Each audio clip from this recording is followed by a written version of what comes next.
Je m'adresse au public et je lui dis ceci. Depuis le début, c'est moi qui dis la vérité.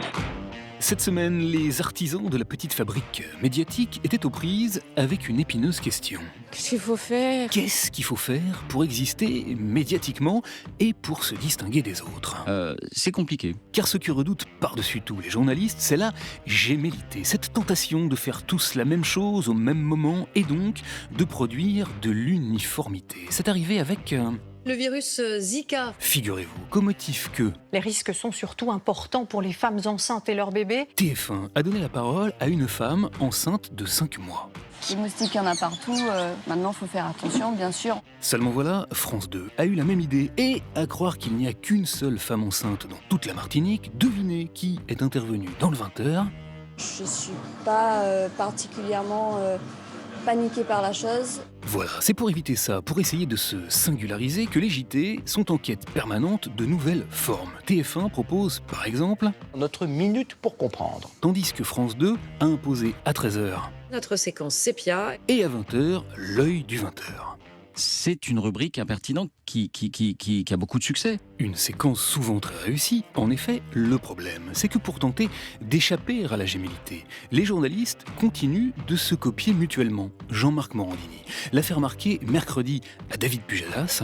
Un peu pompé au petit journal. Et c'est vrai que sur le traitement de la campagne d'Alain Juppé, par exemple, l'impertinent œil du 20h de France 2 avait choisi d'angler sur l'entreprise de rajeunissement de l'ancien Premier ministre. Est-il possible, avec un gobelet et une balle de ping-pong, de rajeunir l'image d'un candidat à la présidence de la République? Rigoureusement comme l'impertinent petit journal de Canal+, Comment a-t-il fait pour remonter le temps? au point de relever exactement le même détail sur la chemise du jeune Juppé, Il y a encore l'étiquette derrière, vous l'avez acheté aujourd'hui? Vous êtes très observateur. soupçonné de s'être payé une liquette à carreaux spécialement pour aller à la rencontre de ses supporters Jones.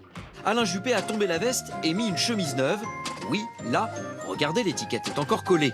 Mais le processus d'imitation ne se fait pas seulement d'une chaîne à l'autre, il se fait aussi dans le temps. Les journalistes réutilisent des principes qui ont déjà fait leurs preuves. Je vous explique. Pour expliquer le fonctionnement du vélo belge, équipé d'un moteur caché par exemple, un petit gars de TF1 a utilisé la même formule Alors cette propulsion électrique, comment ça marche? que celle que Michel Chevalet avait popularisée 30 ans plus tôt, Le téléphone.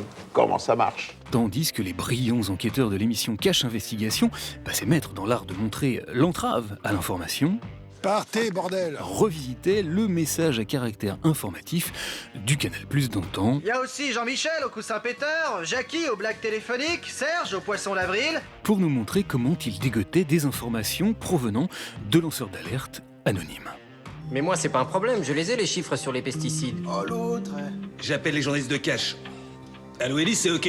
Voilà, alors si faire comme tout le monde, c'est fâcheux, mais qu'innover conduit à être copié, vous allez me dire... Qu'est-ce qu'il faut faire? Eh ben je ne sais pas, d'autant moins que vouloir se singulariser à tout prix peut s'avérer extrêmement périlleux. Sur TF1 par exemple, pour réagir au dopage mécanique, ils ont osé Richard Virenque. On peut augmenter sa vitesse, je sais pas moi, de 4-5 km/h, donc c'est énorme. Tu m'étonnes, c'est audacieux. Dans l'affaire du cargo échoué à Bilbao, une présentatrice d'M6 s'est essayée à une inversion des voyelles. Le cargo qui dérivait depuis une semaine vers Bilboa en Espagne.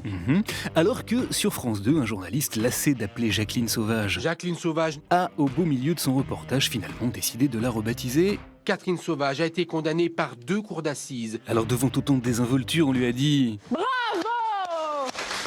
Et définitivement entériné l'idée qu'à la télé, comme ailleurs, pour essayer de se singulariser, on est souvent, copieusement, désemparé. Qu'est-ce qu'il faut faire?